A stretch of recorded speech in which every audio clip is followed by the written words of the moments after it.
Hello ପିଲାମାନେ, welcome to my YouTube channel ମୋ school Odisha. Subscribe the channel and press the bell icon। ପିଲାମାନେ ପୁଣି ଥରେ ତୁମକୁ ଟପିକ୍ ୱାଇଜ୍ କ୍ୱେଶ୍ଚିନ୍ ସିରିଜ୍ ଯେଉଁ ଚାଲୁ ରହିଛି ତାକୁ ସ୍ୱାଗତ। ଆମେ ଦଶମ ଶ୍ରେଣୀର ଆମର ପୁରା ସିରିଏଲ୍ ଅନୁଯାୟୀ ସବୁଦିନ ଆମେ topic wise MCQ question discussion କରୁଛେ। ଆଜି ଯେହେତୁ ଗୁରୁବାର, ଆଜି ଆମେ ଭୂଗୋଳର କ୍ୱେଶ୍ଚିନ୍ ଡିସ୍କସନ୍ କରିବା। ତାହେଲେ ଚ୍ୟାନେଲକୁ ଲାଇକ୍ ସେୟାର ସବସ୍କ୍ରାଇବ୍ କରିଦିଅ। ଆଉ ଯେଉଁ ଟେଲିଗ୍ରାମ ଚ୍ୟାନେଲ୍ ଦେଖୁଛ ତାକୁ ମଧ୍ୟ ଜଏନ୍ ହେଇଯାଅ, କାରଣ ସେଠି ଡେଲି ଆମର PDF ଅପଲୋଡ଼ ହେଉଛି। ସେ PDF ଡାଉନଲୋଡ଼ କରିକି ତୁମେ ସେଥିରୁ କ୍ୱେଶ୍ଚିନ୍ ପ୍ରାକ୍ଟିସ୍ ମଧ୍ୟ କରିପାରିବ। ଆଉ ଯଦି ବି କିଛି ତୁମର କେଉଁ ଟପିକ୍ ଉପରେ ଡାଉଟ୍ ଅଛି ସେଠି ପଚାରିଲେ ମୁଁ ତା'ର ସଲ୍ଭ ମଧ୍ୟ ସେଠି ତୁମର ସଲ୍ୟୁସନ୍ ତୁମକୁ ପ୍ରୋଭାଇଡ଼ କରିବି। ତାହେଲେ ଚାଲ ଭିଡ଼ିଓକୁ ଷ୍ଟାର୍ଟ କରିବା। ଦେଖ, ଟପିକ୍ ୱାଇଜ୍ କ୍ୱେଶ୍ଚିନ୍ ସିରିଜ୍ ଆଜି ଆମେ କ'ଣ ଅର୍ଥନୀତି ଡିସ୍କସନ୍ କରିବା, କାରଣ ଆମର ଭୂଗୋଳର ଯେଉଁ ସମ୍ବଳ ତୁମର FA1 ଏକ୍ଜାମ୍ ପାଇଁ ସମ୍ବଳ ଭୂଗୋଳ ତୁମର କ'ଣ ସମ୍ବଳ ଦରକାର ଥିଲା, ସେ ସମ୍ବଳ ଆମର ସରିଯାଇଛି। ତେଣୁ ଆଜି ଆମେ କ'ଣ କରିବା, ଅର୍ଥନୀତି ତୁମର ଅଛି, ଅର୍ଥନୀତି ଡିସ୍କସନ୍ କରିବା, ଯାହାର ପ୍ରଥମ ଅଧ୍ୟାୟ କ'ଣ ଆର୍ଥନୀତିକ ବିକାଶ। ଆଉ ଏଇଟା ହେଉଛି ଆମର ପାର୍ଟ କ'ଣ ଭୂଗୋଳ କ୍ୱେଶ୍ଚିନ୍ର ସିରିଜ୍ ପାର୍ଟ। ୟା ପୂର୍ବରୁ 3ଟି ଭିଡ଼ିଓରେ ଆମେ ଅଲରେଡ଼ି ସମ୍ବଳ ଡିସ୍କସନ୍ କରିଦେଇଛେ। ତାହେଲେ ଦେଖିବା ପ୍ରଥମ କ୍ୱେଶ୍ଚିନ୍ କ'ଣ ଅଛି। ହଁ, ପ୍ରଥମ କ୍ୱେଶ୍ଚିନ୍ କ'ଣ ଦେଇଛି, 1950-51 ମସିହାରେ ଭାରତର ଜାତୀୟ ଆୟ କେତେ କୋଟି ଟଙ୍କା ଥିଲା। ତାହେଲେ ଆମ ଅପସନ୍ ଗୁଡ଼ିକ କ'ଣ ଦେଇଛି, ଅପସନ୍ କ 1,23,262 କୋଟି, ନା 1,30,123 କୋଟି, ନା ଅପସନ୍ ଗ ଦେଇଛି 1,31,235 କୋଟି, ନା ଅପସନ୍ ଘ 1,32,367 କୋଟି। କେଉଁଟା ଆମ ରାଇଟ୍ ଆନ୍ସର୍? ଆମ ରାଇଟ୍ ଆନ୍ସର୍ ହେଲା ଆନ୍ସର୍ଟି ହେଲା ଅପସନ୍ ଘ 1,32,367 କୋଟି ଟଙ୍କା। ବୁଝିପାରିଲ? 2 ନମ୍ବର କ୍ୱେଶ୍ଚିନ୍, ଆର୍ଥନୀତିକ ବିକାଶ କହିଲେ ମୁଖ୍ୟତଃ କେଉଁ ଅଭିବୃଦ୍ଧିକୁ ବୁଝାଇଥାଏ? ଆର୍ଥନୀତିକ ବିକାଶ କହିଲେ ମୁଖ୍ୟତଃ କେଉଁ ଅଭିବୃଦ୍ଧିକୁ ବୁଝାଇଥାଏ? ଅପସନ୍ କ ସାମାଜିକ ଅଭିବୃଦ୍ଧି, ନା ଅପସନ୍ ଖ ଆର୍ଥନୈତିକ ଅଭିବୃଦ୍ଧି, ନା ଅପସନ୍ ଗ ରାଜନୈତିକ ଅଭିବୃଦ୍ଧି, ନା ଅପସନ୍ ଘ ନୈତିକ ଅଭିବୃଦ୍ଧି। ତାହେଲେ ବହୁତ ଇଜି କ୍ୱେଶ୍ଚିନ୍। ଆର୍ଥନୈତିକ ବିକାଶ କହିଲେ କ'ଣ, ଆର୍ଥନୈତିକ ଅଭିବୃଦ୍ଧିକୁ ବୁଝାଇଥାଏ। ବୁଝିପାରିଲ? ଆମ ରାଇଟ୍ ଆନ୍ସର୍ଟି ହେଲା ଅପସନ୍ ଘ 1,32,367 କୋଟି ଟଙ୍କା। ବୁଝିପାରିଲ? ଏବେ ଦେଖିବା 3 ନମ୍ବର କ୍ୱେଶ୍ଚିନ୍। 3 ନମ୍ବର କ୍ୱେଶ୍ଚିନ୍ କ'ଣ ଦେଇଛି, କେଉଁ ଦେଶ ଏକ ବିକାଶମୁଖୀ ଦେଶ ଅଟେ? ଏ ଯେଉଁ ଅପସନ୍ 4ଟା ଦେଇଛି କେଉଁଟା ବିକାଶମୁଖୀ? ଅପସନ୍ କ ଫ୍ରାନ୍ସ, ନା ଅପସନ୍ ଖ ଇଂଲଣ୍ଡ, ଅପସନ୍ ଗ ଭାରତ, ଅପସନ୍ ଘ ଜାପାନ। ତାହେଲେ କେଉଁଟି ଆମର ବିକାଶମୁଖୀ ଦେଶ? ବିକାଶମୁଖୀ ଦେଶ ହେଉଛି ଆମର ଅପସନ୍ ଗ ଭାରତ। ପିଲାମାନେ ତୁମେ ବିକଶିତ ଗୋଟେ ହେଲା ବିକଶିତ ଦେଶ, ଆଉ ଗୋଟେ କ'ଣ, ଆଉ ଗୋଟେ ହେଲା ଆମର ବିକାଶମୁଖୀ ଦେଶ। ବିକଶିତ ଦେଶ ଆଉ ବିକାଶମୁଖୀ ଦେଶ ଭିତରେ ପାର୍ଥକ୍ୟ ଜାଣିଛ ନା ନାହିଁ? ଯେଉଁ ଦେଶର ଅର୍ଥନୈତିକ ଅଭିବୃଦ୍ଧି ଉଚ୍ଚ ସେମାନଙ୍କୁ କୁହାଯାଏ ବିକଶିତ ଦେଶ, ଯେମିତିକି ଫ୍ରାନ୍ସ, ଇଂଲଣ୍ଡ, ଜାପାନ। ଆଉ ଯେଉଁମାନେ ବିକଶିତ ହେବାରେ ମାନେ ବିକାଶଶୀଳ ସେଇମାନଙ୍କୁ କୁହାଯାଏ ବିକାଶମୁଖୀ, ଅର୍ଥାତ୍ ବିକାଶ ଦିଗରେ ଅଗ୍ରସର ଏମାନେ ହେଉଛନ୍ତି। ଏକ୍ଜାମ୍ପଲ୍ ଭାରତ, ଆଉ କ'ଣ ଶ୍ରୀଲଙ୍କା, ପାକିସ୍ତାନ, ଏମାନେ ସବୁ କ'ଣ ଆମର ବିକାଶମୁଖୀ ଦେଶ। ଏବେ ଦେଖିବା 4 ନମ୍ବର କ୍ୱେଶ୍ଚିନ୍, କେଉଁ ଅର୍ଥ ବ୍ୟବସ୍ଥାରେ ଲାଭ ପାଇବାର ଲକ୍ଷ୍ୟ ରଖି କାର୍ଯ୍ୟ କରାଯାଇଥାଏ? କେଉଁ ଅର୍ଥବ୍ୟବସ୍ଥା ଆମର ବିଭିନ୍ନ ପ୍ରକାର ଅଛି। ତାହେଲେ କେଉଁ ଅର୍ଥ ବ୍ୟବସ୍ଥାରେ ଲାଭ ପାଇବାର ଲକ୍ଷ୍ୟ ରଖି କାର୍ଯ୍ୟ କରାଯାଏ? ଅପସନ୍ କ ସମାଜବାଦୀ, ଅପସନ୍ ଖ ଉଦାରବାଦୀ, ଅପସନ୍ ଗ ମିଶ୍ରବାଦୀ, ନା ଅପସନ୍ ଘ ପୁଞ୍ଜିବାଦୀ ଅର୍ଥବ୍ୟବସ୍ଥା। କେଉଁ ଅର୍ଥବ୍ୟବସ୍ଥାରେ? ରାଇଟ୍ ଆନ୍ସର୍ ଆମର କ'ଣ, ଅପସନ୍ ଘ ପୁଞ୍ଜିବାଦୀ ଅର୍ଥବ୍ୟବସ୍ଥା। ପୁଞ୍ଜିବାଦୀ ଅର୍ଥବ୍ୟବସ୍ଥାରେ ଲାଭ ପାଇବାର ଲକ୍ଷ୍ୟ ରଖି କାର୍ଯ୍ୟ କରାଯାଇଥାଏ। ଦେଖିବା 5 ନମ୍ବର, କେତେ ମସିହାରେ ଭାରତର ନୂତନ ଆର୍ଥିକ ନୀତି ପ୍ରଣୟନ କରାଯାଇଛି? ବହୁତ ଇମ୍ପୋର୍ଟାଣ୍ଟ କ୍ୱେଶ୍ଚିନ୍, ଆଉ ବାରମ୍ବାର ମଧ୍ୟ ଏଠାରେ ପରୀକ୍ଷାରେ ଆସେ। ଅପସନ୍ କ 1985 ମସିହାରେ, ନା ଅପସନ୍ ଖ 1988 ମସିହାରେ, ଅପସନ୍ ଗ 1990 ମସିହାରେ, ଅପସନ୍ ଘ 1991 ମସିହାରେ। କେବେ ନୂତନ ଆର୍ଥିକ ନୀତି ପ୍ରଣୟନ କରାଯାଇଥିଲା? ଆମ ରାଇଟ୍ ଆନ୍ସର୍ ହେଲା ଅପସନ୍ ଘ 1991 ମସିହାରେ ନୂତନ ଆର୍ଥିକ ନୀତି ପ୍ରଣୟନ କରାଯାଇଥିଲା। ବୁଝିପାରିଲ? ଦେଖିବା 6 ନମ୍ବର କ୍ୱେଶ୍ଚିନ୍, 2016 ମସିହା ସୁଦ୍ଧା ପୃଥିବୀର କେତୋଟି ଦେଶ ବିଶ୍ୱ ବାଣିଜ୍ୟ ସଂଗଠନର ସଦସ୍ୟ ଅଛନ୍ତି? 2016 ମସିହା ସୁଦ୍ଧା ବିଶ୍ୱ ବାଣିଜ୍ୟ ସଂଗଠନର ସଦସ୍ୟ କେତେ? ଅପସନ୍ କ 95, ନା ଅପସନ୍ ଖ 204, ଅପସନ୍ ଗ 164, ଅପସନ୍ ଘ 115। କେତୋଟି ଦେଶ? ଆମ ରାଇଟ୍ ଆନ୍ସର୍ ହେଲା ଅପସନ୍ ଗ 164ଟି ଦେଶ ବିଶ୍ୱ ବାଣିଜ୍ୟ ସଂଗଠନର ସଦସ୍ୟ ଅଛନ୍ତି। ଦେଖିବା 7 ନମ୍ବର କ୍ୱେଶ୍ଚିନ୍, ଉନ୍ନତ ଜ୍ଞାନ କୌଶଳ ପ୍ରୟୋଗ ପାଇଁ କୃଷକମାନଙ୍କୁ କେଉଁ ସ୍ତରରେ ତାଲିମ ଦେବାର ବ୍ୟବସ୍ଥା ଅଛି?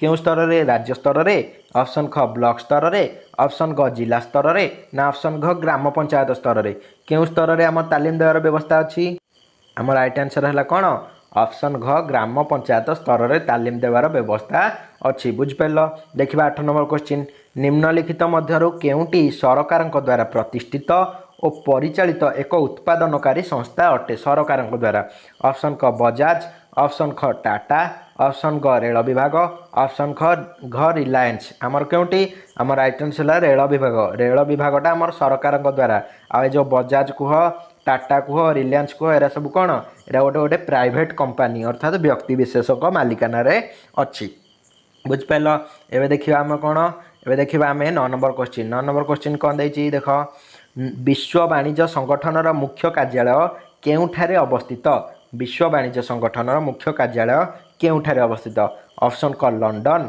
ना ऑप्शन ख जेनेवा ऑप्शन ग बेजिंग ना ऑप्शन घ पेरिस केउठारे आमर अवस्थित आम राइट आंसर है विश्व वाणिज्य संगठन मुख्य कार्यालय जेनेभारे अवस्थित बुझिपार केउठारे जेनेभारे देखा 10 नंबर क्वेश्चन कृषि क्षेत्र में उत्पादन वृद्धि पाई केउटी एक भू संस्कार आईन नुहे देख नुहे पचार केउटा भू संस्कार आईन नुहे ऑप्शन क भूमिहीन कृषि श्रमिक को सरकारी जमी प्रदान ऑप्शन ख जोतर सर्वोच्च सीमा निर्धारण ऑप्शन ग जमीदारी उच्छेद ऑप्शन घ सरकारी ऋण छाड़ ताले केउटा गोटे भू संस्कार आईन नुह आम राइट आंसर है कौन ऑप्शन घ सरकारी ऋण छाड़ एटा भू संस्कार आईन रे जाऊ नाही बुझिपार एवं देखा आम कौन 11 नंबर क्वेश्चन देछि केउ मसीहारे भारत विश्व वाणिज्य संगठन सदस्यता लाभ करिछि केउ मसीहारे ऑप्शन क 2002 मसीहारे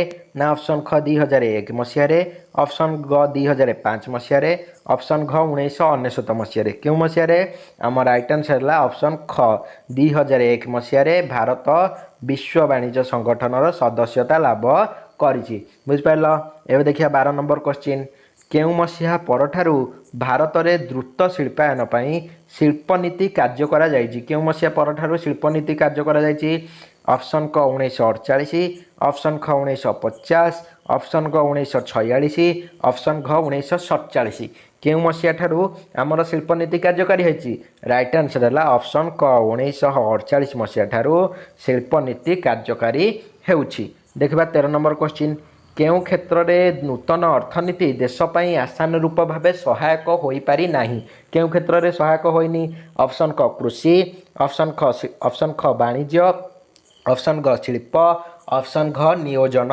केउ क्षेत्र में आमर आशा रूपे सहायक हो पारि नाही आम राइट आंसर है कौन ऑप्शन घ नियोजन क्षेत्र में आसान रूप भाव सहायक हो पारि नाही देखा 14 नंबर क्वेश्चन निम्नलिखित मध्यरु केउटी विकसित देशगुड़िकर नियंत्रित अवस्था थाए केउटी नियंत्रित अवस्था थाए ऑप्शन क मुंड पिछा आय ऑप्शन ख जनसंख्या ऑप्शन ग जातीय आय ऑप्शन घ शिल्प अभिवृद्धि नियंत्रित अवस्था कौन थाए जनसंख्या नियंत्रित अवस्था थिबारु तांकर मुंड पिछा आय मध्य बढ़ी थाए सेथिपई सेमानको कौन कहा जाए विकसित देश कहा जाए किंतु भारत में कौन द्रुत जनसंख्या जो आम विकासमुखी देश होइकी आज पर्यंत रहीचे बुझिपार 15 नंबर क्वेश्चन देखा स्वाधीनता परठारु भारत केउ अर्थनीति व्यवस्था को अनुसरण करिथिला भारतर केउ अर्थव्यवस्था ऑप्शन क पूंजीवादी ऑप्शन ख मिश्र अर्थव्यवस्था ऑप्शन ग समाजवादी अर्थव्यवस्था ना ऑप्शन घ उदारवादी अर्थव्यवस्था केउ अर्थव्यवस्था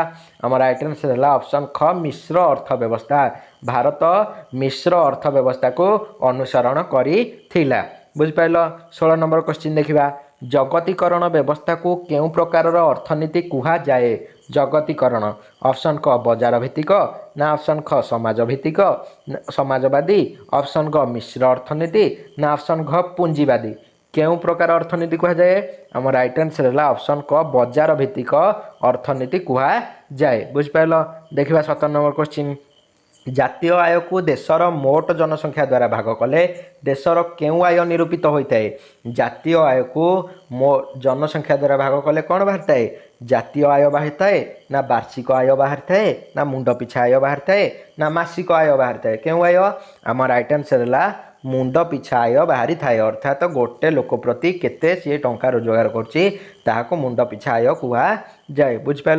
देखा 8 नंबर क्वेश्चन केउं दशकरे भारत में होइथिबा सबुज विप्लव पर आम देशर खाद्य शस्यर अग्रगति होइथिला। केउं दशकरे सबुज विप्लव होइथिला 60 दशक, ऑप्शन ख 50 दशक, ऑप्शन ग 90 दशक ना ऑप्शन घ 70 दशक। केउं दशकरे आमर सबुज विप्लव होइथिला? राइट आंसर आमर कौन? ऑप्शन क 60 दशक। 60 दशक सबुज विप्लव होइथिला। देखिबा 19 नंबर केउं नीति फल समग्र विश्वर बजार गोटे बजार पर प्रतीत होउछि? केउं नीति? ऑप्शन क उदारीकरण, ऑप्शन ख घरोईकरण, ऑप्शन ग जगतीकरण, ऑप्शन ख जातीयकरण। केउं नीति? जगतीकरण नीति जोगु समग्र बजार गोटे परि प्रतीत होउछि। देखिबा 20 नंबर क्वेश्चन प्राय केतोटी क्षेत्र में सरकारी उद्योगर एकचाटिया अधिकार रही? केतोटी क्षेत्र में? ऑप्शन क 17टी क्षेत्र में ना ऑप्शन ख 15टी क्षेत्र में, ऑप्शन ग 19टी क्षेत्र में ना ऑप्शन घ 18टी क्षेत्र में। केतेटारे सरकारी उद्योगर एकचाटिया? राइट आंसर है 18टी क्षेत्र में। 18टी क्षेत्र में सरकारी उद्योगर एकचाटिया अधिकार व्यवस्था रही। बुझिपार पिलाने जदि न बुझीपारच ताल कमेंट सेक्शन में डाउट पचारि पार ना टेलीग्राम ग्रुप रे जॉइन हब कारण सेठी पीडीएफ मुझे दौची तुम से डाउनलोड करके प्रैक्टिस करी पारिबो। बुझिपार। देखिए 21 नंबर क्वेश्चन मुंड पिछा आय निरूपण करने कहार भूमिका अति गुरुत्वपूर्ण? मुंड पिछा आय एना कही कहार भूमिका अति गुरुत्वपूर्ण? ऑप्शन क आभ्यंतरीण आय ना ऑप्शन ख पारिवारिक आय ना ऑप्शन ग जनसंख्या, ऑप्शन घ व्यक्तिर मोट आय। केउं आयटी अधिक गुरुत्वपूर्ण? सबुठारु अधिक गुरुत्वपूर्ण है ऑप्शन ग जनसंख्या। जनसंख्या होची सबुठारु अधिक गुरुत्वपूर्ण। बुझिपार। देखिबा 22 नंबर क्वेश्चन 22 नंबर क्वेश्चन कौन? निम्नलिखित मध्यरु केउंटी एक विकसित राष्ट्र? विकसित देख लो ऑप्शन क देछि श्रीलंका, ऑप्शन ख बांग्लादेश, ऑप्शन ग जर्मनी, ऑप्शन घ पाकिस्तान। केउंटी आम विकसित देश? विकसित देश होची जर्मनी। जर्मनी होची विकसित देश। विकासमुखी देश श्रीलंका, बांग्लादेश, पाकिस्तान एमान सब कौन? विकासमुखी देश। फास्ट रु कही आउ थे रिविजन हो गला। देखिबा 23 नंबर क्वेश्चन केउं अर्थव्यवस्था रे जन कल्याण उपरे गुरुत्व दिया जाए? जन कल्याण उपरे केउं अर्थव्यवस्था रे गुरुत्व दिया जाए? ऑप्शन क पूंजीवादी, ऑप्शन ख मिश्रवादी, ऑप्शन ग समाजवादी ना ऑप्शन घ उदारवादी। केउं अर्थव्यवस्था रे जन कल्याण उपरे गुरुत्व दिया जाय थाए? हमर राइट आंसर है कौन? ऑप्शन ग समाजवादी। समाजवादी अर्थव्यवस्था रे जन कल्याण उपरे गुरुत्व दिया जाय थाए। 24 नंबर क्वेश्चन देखिबा सरकारी उद्योग गुड़िकर विफलता जोगु केउं नीति प्रणयन करा जायछि? सरकारी उद्योग गुड़िकर विफलता जो केउं नीति? ऑप्शन क घरोईकरण, ऑप्शन ख उदारीकरण, ऑप्शन ग जगतीकरण, ऑप्शन घ नूतन शिल्प। केउं नीति? राइट आंसर है घरोईकरण अर्थात प्राइवेट कंपनी मानकु सब सुजोग दिया गला जे तमे किछि कर कारण सरकारी उद्योग गुड़िक विफलता लाभ कला। 25 नंबर क्वेश्चन बहुराष्ट्रीय कंपनी मानकरे तैयारी करा जाथिया जंत्रपाति ताहार योजना और डिजाइन केन्द्रर मुख्य कार्यालय केउं देश रे अवस्थित? ऑप्शन क फ्रांस रे ना ऑप्शन ख अमेरिका रे, ऑप्शन ग इंग्लैंड ना ऑप्शन घ चीन। केउठारे अवस्थित? राइट आंसर है अमेरिका। अमेरिका रे आमर कौन डिजाइन केन्द्रर मुख्य कार्यालय अवस्थित। 26 नंबर क्वेश्चन देखिबा अमेरिकीय बजार रे भारत रे प्रस्तुत केउं द्रव्यर चाहिदा अधिक रही? केउं द्रव्य? ऑप्शन क मसला, ऑप्शन ख खेलना, ऑप्शन ग लुगापटा, ऑप्शन घ गहना। कहार चाहिदा अधिक? आम राइट आंसर है कौन? ऑप्शन ग लुगापटा। बुझिपार। देखिबा 27 नंबर क्वेश्चन केउं अर्थनीति रे बहुराष्ट्रीय कंपनी मानकु उत्पादन क्षेत्र में स्वाधीनता प्रदान करा जायछि? स्वाधीनता प्रदान केउं नीतिटा? आम ऑप्शन क देछि घरोईकरण ना ऑप्शन ख जगतीकरण, ऑप्शन ग उदारीकरण, ऑप्शन घ समाजवादी। केउंथिरे? आम राइट आंसर है उदारीकरण। उदारीकरण नीति जोगु कंपनी मानकु स्वाधीनता प्रदान करा जायछि। 28 नंबर क्वेश्चन देखिबा बहुराष्ट्रीय कंपनी तार जंत्रपाति गुड़िकर विभिन्न अंश केउं देश रे तैयारी करती? देख मुख्य कार्यालय रहा अमेरिका, तैयारी कौटी हुए? ऑप्शन क जापान रे, ऑप्शन ख चीन रे, ऑप्शन ग अमेरिका ना ऑप्शन घ भारत। केउठारे तैयारी हुए? राइट आंसर है चीन। चीन रे सब जिनस तैयारी हुए थाए। बुझिपार।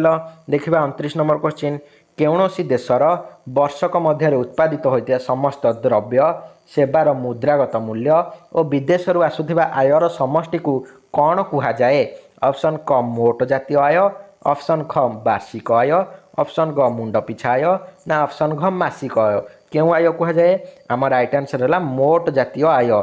ताहले मोट जातीय आयर डेफिनेशन तुम जानिदेल वर्षक मध्य उत्पादित होता समस्त द्रव्य सेवार मुद्रागत मूल्य और विदेश आसुवा आयर समष्टि बुझिपार। देखिए 30 नंबर केउं देशर श्रमिक माने अपेक्षाकृत कम खर्च रे काम करुवा हेतु बहु कंपानी सेठारे तांकर जिनिष उत्पादन कराई थांदी कम खर्च रे केउं देश रे काम करती ऑप्शन क चीन, ऑप्शन ख ब्राजिल, ऑप्शन ग जापान, ऑप्शन घ मेक्सिको केउं देश रे आम राइट आंसर चीन। चीन देश रे अल्प अल्प परिमाण रे बा अपेक्षाकृत कम खर्च रे श्रमिक माने काम करती से बहुराष्ट्रीय कंपानी माने सेठारे जिनिष उत्पादन करी थांती। ताले पिले माने एथि सहित आम अर्थनैतिक विकास आम 30टा क्वेश्चन डिस्कसन करदेले यह सब तुम परीक्षा दर्पण बही थिला तार पीडीएफ मुझे शेयर करदेवी आउ एथि सहित आमर भूगोल क्वेश्चन डिस्कसन सर जाइथिला एटा मध्य डिस्कसन करदेली। ताले FA1 एग्जाम पई तुम FA1 जहाँ दरकार थिला जो सिलेबस ताकू आम कभर करदेले तुम भल भाव प्रैक्टिस करिवो आ जदि किछि डाउट थिबो ताहले निश्चय तुम पचारिबो। ताहले आज पई एतिकी रहुची।